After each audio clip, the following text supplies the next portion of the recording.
কখনো কখনো মনে হয় না এই লম্বা চুলকে কেটে ছোট করে দিই। এত লম্বা চুল যে বেঁধে রাখার পরেও নিচেতে লোটায়। চুপ কর, কোনো দরকার নেই চুল কাটার। তুই জানিস কত কষ্ট করে তোর চুলটাকে লম্বা করেছি?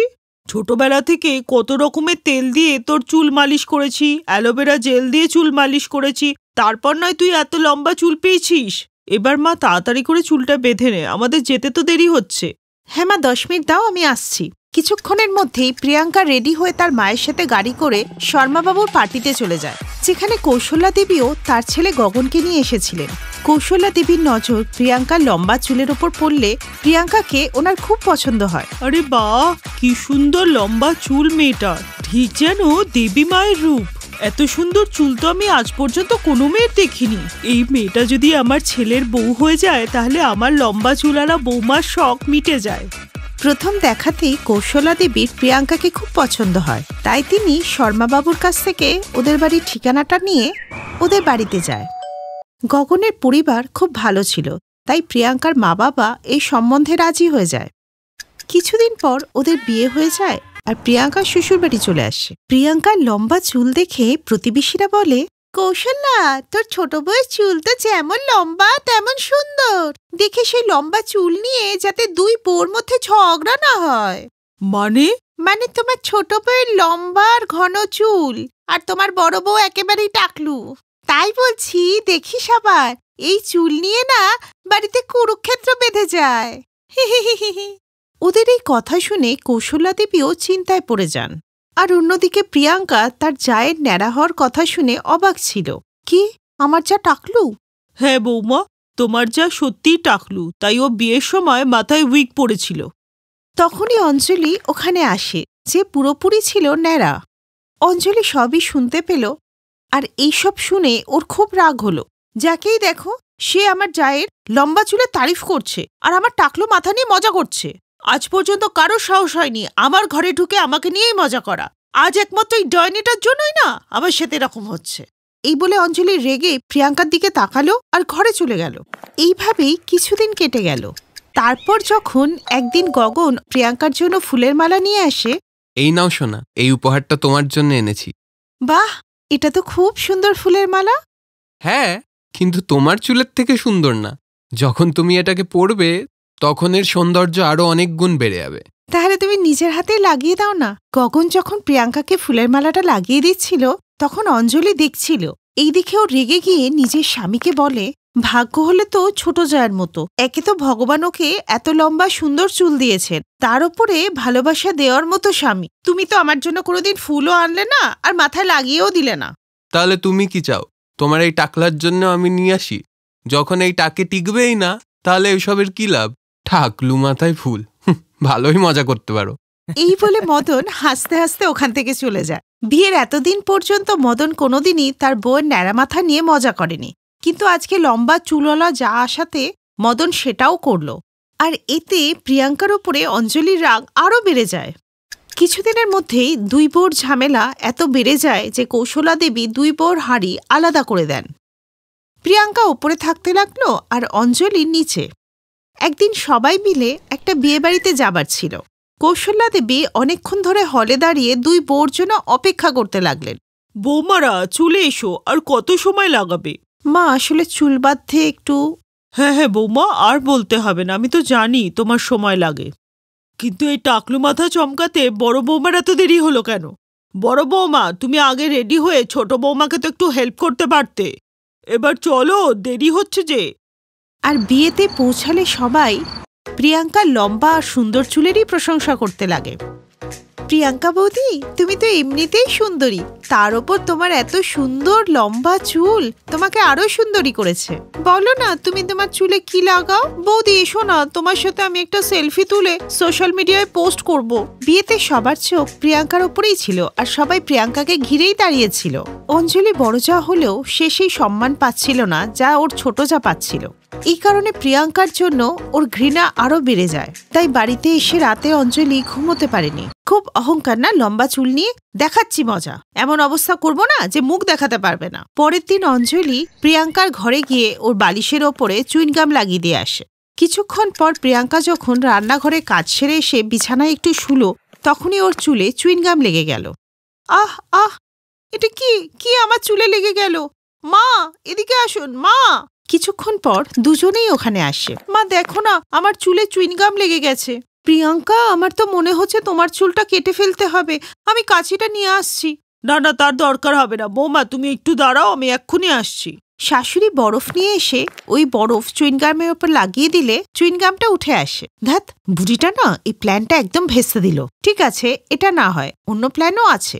পরের দিন প্রিয়াঙ্কা যখন স্নান করছিল তখন ওর যা ওর তেলের মধ্যে হেয়ার রিমুভার লোশন ঢেলে দেয়। এরপর প্রিয়াঙ্কা যখন ওই তেলটা লাগায় তখন ওর অনেক চুল উঠে যায়। এই দেখে সে বলে, এ মা, এত চুল পড়ছে কেন? কিন্তু তেলের এক্সপায়ারি ডেট তো ঠিক আছে। হতে পারে কোনো ভেজাল তেল চলে এসেছে মার্কেটে। তুমি এই তেলের বোতলটা ফেলে দাও, আমি কালকে তোমার জন্য নতুন নিয়ে আসবো। এইভাবেই কিছুদিন কেটে গেল। অঞ্জলি সেই সব প্রোডাক্ট ব্যবহার করত যেগুলো প্রিয়াঙ্কা ব্যবহার করত। তাও ওর মাথায় চুল উঠছিল না। তাই সে নিজের ন্যাড়া মাথা আর তার জায়ের লম্বা চুল দেখে খুব বিরক্ত হয়ে গিয়েছিল। তাই সে ঠিক করলো যে সে এমন কিছু করবে যাতে ওর ছোট জায়ের পুরো চুলই নষ্ট হয়ে যায়। তাই পরের দিন যখন ছোট জা ওপরে চুল শোকাচ্ছিল তখন নিচে দাঁড়িয়ে থাকা বড় জয়ের মনে একটা দুষ্টু বুদ্ধি এলো। আজই হবে ছোট জয়ের চুলের শেষ দিন। ওহ, ভাবতেই বেশ মজা লাগছে। অঞ্জলি তুলসী গাছে প্রদীপ দেওয়ার বাহানায় প্রদীপ নিয়ে বাইরে আসে আর ওর জায়ের লম্বা ঝুলন্ত চুলের নিচে প্রদীপটা রেখে দেয়, যার ফলে প্রিয়াঙ্কার চুলে আস্তে আস্তে আগুন লেগে ওর চুলটা জ্বলতে থাকে। প্রিয়াঙ্কা, সাবধান! তখনই ওখানে কৌশলা দেবী আসেন আর নিজের বড় বৌমাকে এক চড় মারেন। আমি সব জানি বৌমা, তুমি এসব ইচ্ছা করে করেছো। এ কি বলছেন মা? আমি কেন এরকম করতে যাব? কারণ তুমি প্রিয়াঙ্কার লম্বা চুল দেখে হিংসা করো, আর প্রিয়াঙ্কা সেটা আগে থেকেই জানে। ওই চুইনগাম তুমি বিছানায় লাগিয়েছিলে, আর তেলে তুমি কি সব মিশিয়েছিলে। তোমার স্বামী আমাদেরকে সব বলে দিয়েছে। লজ্জা করে আমার বৌমা বলতে তোমাকে। তো আমি কি করব? যবে থেকে ও এসেছে সবাই তোমরা ওর চুলের প্রশংসা করো আর আমার ন্যাড়া মাথা নিয়ে মজা করো। আমি ন্যাড়া, তাতে আমার কি দোষ? এই বলে অঞ্জলি কাঁদতে থাকলে প্রিয়াঙ্কা ওকে জড়িয়ে ধরে। পরের দিনই প্রিয়াঙ্কা অঞ্জলিকে নিয়ে চুলের ডাক্তারের কাছে যায় আর ওর ট্রিটমেন্ট করায়। আর ডাক্তারের দেওয়া ওষুধে অঞ্জলির মাথায় চুল গজাতে থাকে। আর এরপরে দুই জাতে মিলে সুখে দিন কাটাতে থাকে।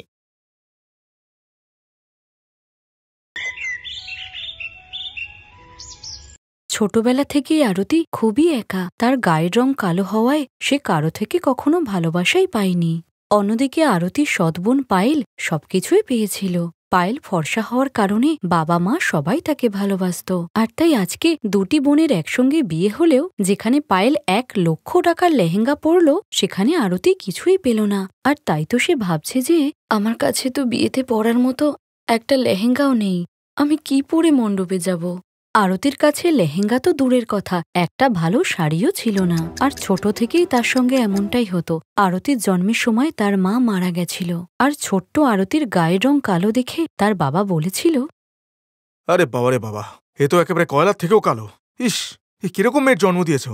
আরতিকে পছন্দ ছিল না হরিহরের। সে কালো মেয়ে চাইত না। আর তাই তো 1 সপ্তাহের মধ্যেই সে আবার বিয়ে করে।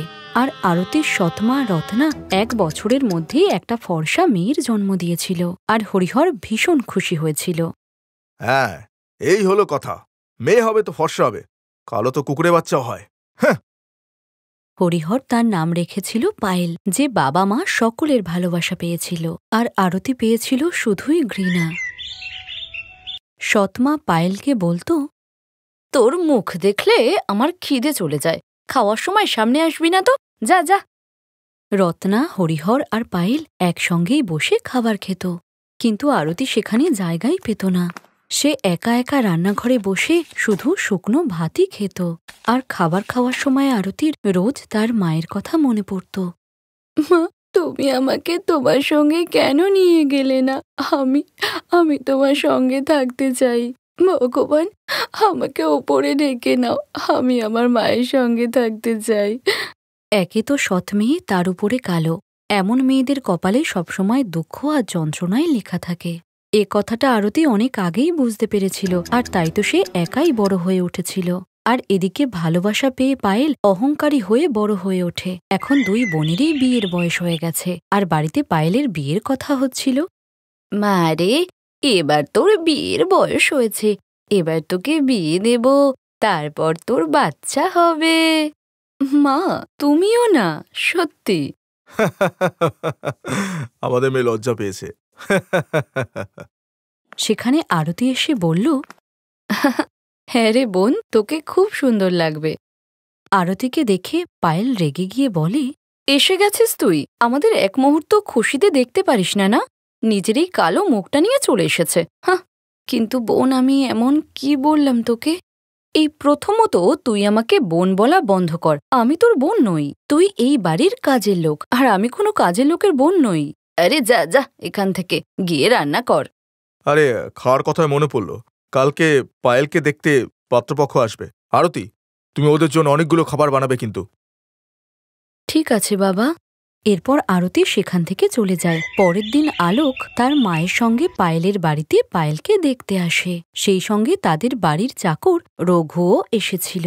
আর বাড়িতে আসতেই আলোকের মা জানকী হেসে হেসে বলে, হরিহরজি, আমরা আমাদের সাথে একজন চাকরকে এনেছি, আপনার কোনো আপত্তি নেই তো? আসলে আমরা যেখানেই যাই ওকে সাথে করে নিয়ে যাই। না না না না, ঠিক আছে ঠিক আছে, কোনো সমস্যা নেই।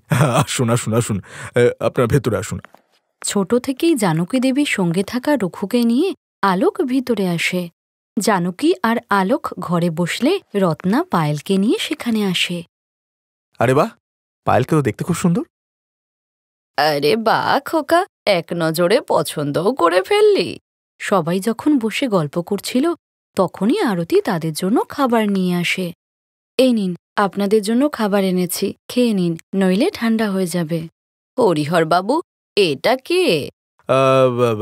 ও ও আমাদের বাড়ির কাজের মেয়ে। আচ্ছা, পায়েল মা, তুমি রান্না করতে পারো তো? পায়েল রান্না করতে পারত না, তাই সে চুপ করেই ছিল।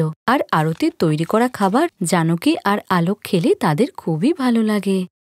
খাবার তো দারুণ সুস্বাদু, কিন্তু হরিহর বাবু, আমি নিজের হবু বৌমার হাতে রান্না খেতে চাই। হ্যাঁ, আসলে আমার মেয়ে তেমন রান্না করতে পারে না।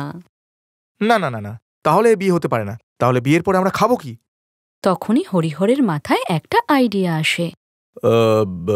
বলছিলাম যে কেন না এই রঘুর সাথে আরতির বিয়ে দিয়ে দেওয়া যায়, তাহলে আরতিও আপনাদের বাড়িতে চলেও যাবে আর রান্না করেও খাওয়াবে। আরতি আর রঘুকে কিছু জিজ্ঞাসা না করেই সবাই তাদের বিয়ে ঠিক করে দেয়। হরিহর এক তীরেই দুটো নিশানা লাগিয়েছিল। অন্য কোথাও আরতির বিয়ে দিলে হরিহরকে পণ দিতে হতো, কিন্তু রঘুর সঙ্গে বিয়ে দিলে কোনো পণই দিতে হবে না। আর বিয়ের দিন কাছে আসতেই পায়েল 1 লক্ষ টাকার লেহেঙ্গা কেনে। যা দেখে আরতি বলে, বাবা, আমার জন্য তোমরা লেহেঙ্গা কেননি? তুই লেহেঙ্গা পরবি? কাজের লোক আবার লেহেঙ্গা পরবে? হাসালি সত্যি। সবাই মজা করেই আরতির কথা উড়িয়ে দেয়, কিন্তু আরতি এটাই ভাবছিল যে বিয়ে তো জীবনে একবারই হবে। আমারও লেহেঙ্গা চাই, 1000 টাকার লেহেঙ্গা হলেও চলবে।